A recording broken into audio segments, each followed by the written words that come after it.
Feeling trapped in our homes is pretty common right now. Cut off from the world, isolated. But people living in refuges during the coronavirus are experiencing a form of double lockdown. Most of them are women. I worry if anyone has actually been murdered, poisoned or strangled or set on fire, because that's what we see. Nobody knows who's behind closed doors.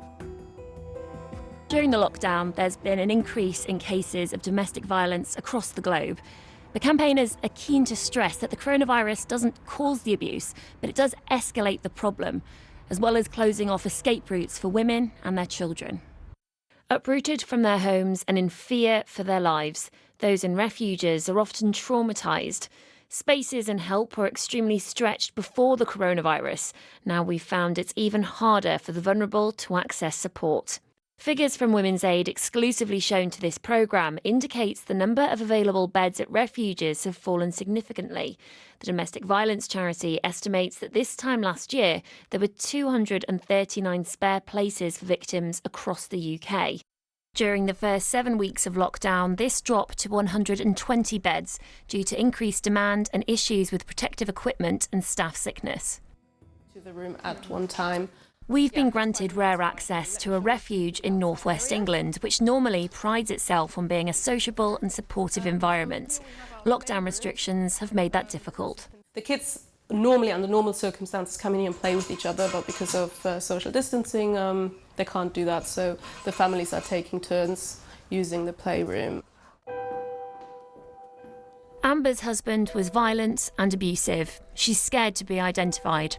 One day she decided she couldn't take it anymore. She grabbed her little boy, a bag, and fled. I escaped a traumatic, controlling relationship where my husband was quite manipulating and he always wanted to have an element of control in my life. You left your partner before lockdown was put in place. Would you have had the strength to leave after? I don't think I would have done it. Not at this point with the whole thing that's going on. It's only because it was before the coronavirus. That's why after, no, I wouldn't. I was really scared, yeah. I was scared about the unknown and how I would get through it. Life in a refuge is never going to be easy. How difficult is it though during lockdown? I think it becomes 10 or 20 times harder for people like us because we're already in a predicament and we've already got a lot of issues anyway, ongoing issues in terms of like health, well-being, emotional and even financial. But I think it does make it a lot harder, especially when you've got dependents, you've got kids relying on you or other people relying on you. Disempowering the women, disempowering the staff. Staff say coronavirus restrictions brought in to stop the virus spreading have made it feel like a prison. It does feel like we become their jailers and we're telling them what to do, where they can go, when they can come in, when they can go out, which is against the ethos of how we work, really.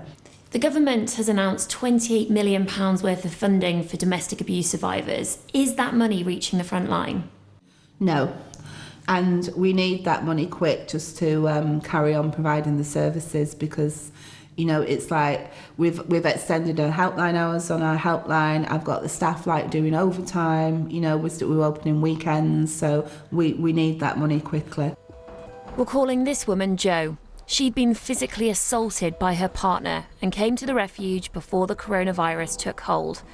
Her children would regularly stay with her, but since the lockdown they're not allowed, amid fears they could spread the virus amongst other residents. I think everybody's down because everybody's life is on hold. Because coming here isn't meant to be the end. It's meant to just be a stepping stone to a better life. We all just feel like we're stuck.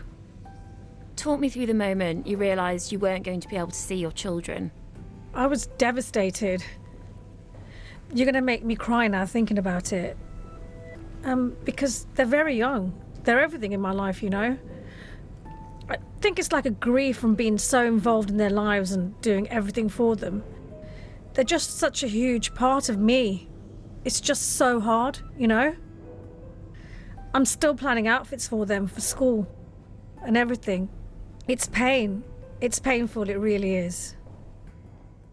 With pressures mounting on refuges, there are fears once the lockdown is lifted, there'll be a rise in domestic abuse victims coming forward. So I think we're going to see a massive backlog of victims needing to get out after lockdown, because there'll be more opportunities for people to leave their houses, won't there, and to get help and support. There is no end in sight for all of this. I'm scared that how long will it be like this, you know? And not having the control of the situation, that is really scary.